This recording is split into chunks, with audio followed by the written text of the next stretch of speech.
Friends, welcome back to another episode of Generation Tech. My name is Alan, and I am excited to announce that we are finally ready to begin our comprehensive coverage of the entire Clone Wars timeline.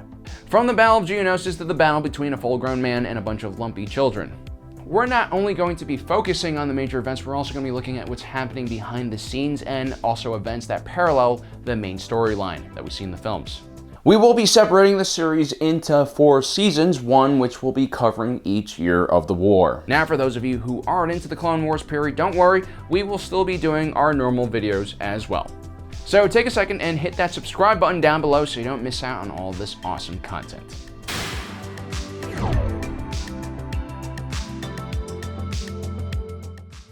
Hi, I'm Morgan Freeman. 22 years before the Battle of Yavin, the galaxy hangs on the precipice of chaos and strife. Decades of Sith manipulation had weakened the institutions that had historically kept the Republic safe. The Jedi and judicials in charge of keeping the peace are spread thin across the galaxy, facing growing unrest. On the street, there are whispers of civil war, secession, and massive armies gathering in the remote outer rim of the galaxy. In the Senate, a movement grows ever larger, supporting increased executive power for the Supreme Chancellor. The vultures are circling in on the Capitol as they sense the dying throes of the Ruusan Reformation and the demilitarization of the Republic. For 2 years, the Military Creation Act was stuck in limbo in the Senate, with both sides lobbying for their cause. Garm Bel Iblis, sensing the coming conflict, attempts to isolate the Corellian system from the rest of the galaxy by closing down its borders. Do not join the line if you don't have a boarding pass. Former Jedi Master Count Dooku, a rising star in the galaxy, leads the secessionist movement from his homeworld of Serrano and has recently ignored Chancellor Palpatine's calls for peace and reconciliation. War is a certainty, and the real question is, will the Republic have a military in time for the conflict? The opposition fears a rushed repeal of the Ruusan Reformation, which has kept the Republic and Jedi demilitarized for more than a millennia, which will lead to an accelerated path towards civil war with the Separatist Alliance. They still hold hope that negotiations can succeed.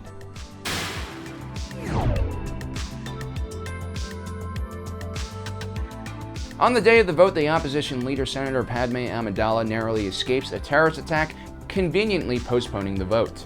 Jedi Master Obi-Wan Kenobi follows a lead and finds the source of the attack came from Newt Gunray from the Trade Federation. Are you sure you have the right coordinates? In reality, the attack order actually comes from Count Dooku himself, and was designed to prevent the Military Creation Act vote from happening, for the fear that it might not have enough supports in the Senate. Despite all the unrest happening in the galaxy, the reality is that the Republic is bankrupt and does not have the resources or finances to start a new military, and it would be political suicide for senators to request for a tax raise and also at the same time draft their constituents into an army.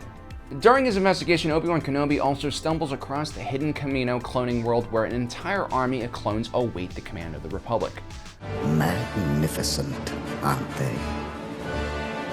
The army was originally commissioned by Jedi Master Sifo Dyas, who unfortunately was no longer alive.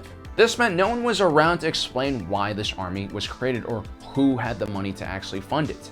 After Kamino, Obi-Wan Kenobi follows bounty hunter Jango Fett, the original template for all the clones, to the world of Geonosis.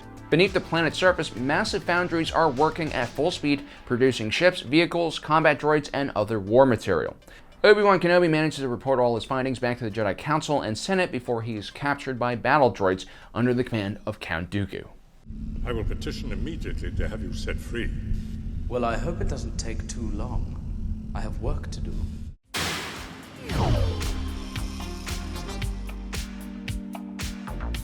With the Military Creation Act still in limbo, a group of senators along with Vice Chair of the Senate Masamida and Supreme Chancellor Palpatine debate what the next course of action should be. Masamida slyly suggests that emergency wartime powers need to be granted to Palpatine because the Senate would be unable to reach a decision in time to prevent a Separatist attack.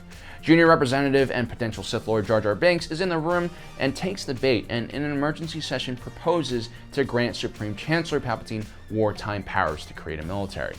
This was a brilliant move by Masamida and Palpatine. The discovery of a Separatist droid army was shocking enough to scare many senators into voting for the emergency wartime powers.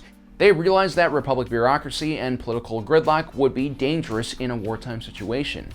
The emergency power request also took attention away from the Military Creation Act and shifted that attention towards Palpatine, an extremely popular leader who had allies on both sides of the military creation debate. It also helped that Palpatine was perceived as relatively neutral on most issues, including the Military Creation Act, and was well trusted by the public and relatively scandal-free, which was an impressive feat by itself.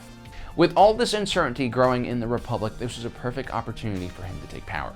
Had the Military Creation Act gone to vote, a subcommittee most likely would have been created to investigate what the clone army actually was.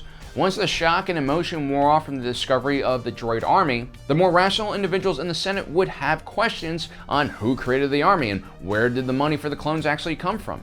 I mean, if you actually take a step back and think about it, the clone army was extremely sketchy. No one knew where it came from. And as we talked about before, the money trail for the clone army would eventually point towards interest in the Trade Federation and commerce guilds, who were widely known to have associations with the secessionists. This would raise suspicion in the clone army, and a thorough enough investigation could potentially even uncover Count Dooku's role in creating the army, which would kill the bill entirely. This party's over. On top of that, the individual who puts in the motion for emergency powers is Jar Jar Binks, the junior representative from Naboo standing in for the absent Padme Amidala, leader of the opposition and loyalist. Misa accept this with more humility and Jar Jar. The faction that was anti-large government, which would have most likely voted against Palpatine. So having Jar Jar Binks as a proxy for Padme brought a lot of votes from across the aisle that would have otherwise been lost if this was a vote entirely on just the Military Creation Act. If only Senator Amidala were here.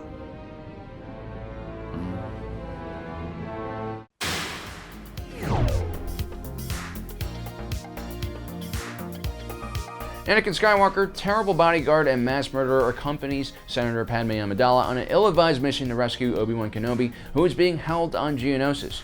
Jedi Master Mace Windu leads a strike team of 212 Jedi on a mission to arrest Count Dooku, with a secondary goal of rescuing Obi-Wan Kenobi and now Anakin and Padme as well, because, well, they're idiots, and thought that somehow the two of them could break into a heavily guarded Geonosian hive world and not get caught. Then we decided to come and rescue you. Good job. At the same time, Yoda rushes to Kamino, where he takes charge of the clone army and sends it to Geonosis. Jedi Master Mace Windu, at the head of several wings of Delta 7 Aether Sprite Light class interceptors, begins the assault on the planet. The orbital cannons above the surface of the planet manage to destroy some of the Jedi fighters, but eventually they prevail and manage to take down most of the defenses. This means that the larger invasion force that comes afterwards can land unharassed. The Jedi Task Force then regroups and heads towards the execution arena where Obi-Wan, Anakin, and Padme are being held. They're able to somehow quietly filter into the crowd without attracting any attention, despite the fact that 99% of the population on Geonosis is Geonosian. Although the Jedi Task Force was made up of many experienced masters, most of the Jedi, including even some of the Jedi Knights, were relatively inexperienced in combat. Jedi Knight Butler Swan going into the battle shared the same view a lot of Jedis had. Not only did she not expect the Geonosians to put up a fight, she actually thought that the sight of 200 Jedi simultaneously igniting their lightsabers would cause the Separatists in the stadium to immediately surrender.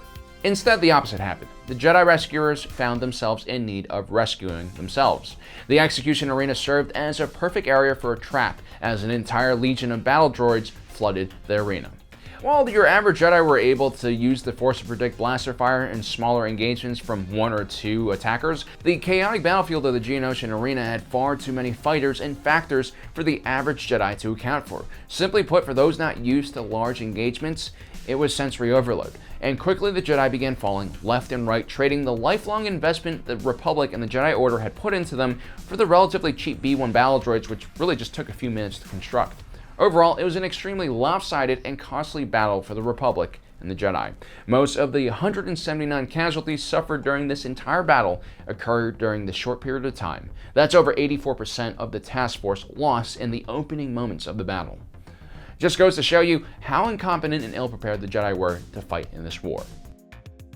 So now guys, we have set the scene for the Battle of Geonosis to properly begin, and we'll be covering that entire battle along with a lot of the side events and background stories that happened that you might not have seen in Attack of the Clones. So don't forget to subscribe down below and hit that notification button so you don't miss out on that next episode. And as usual, thanks for joining us today. If you're watching this, you are Generation Tech.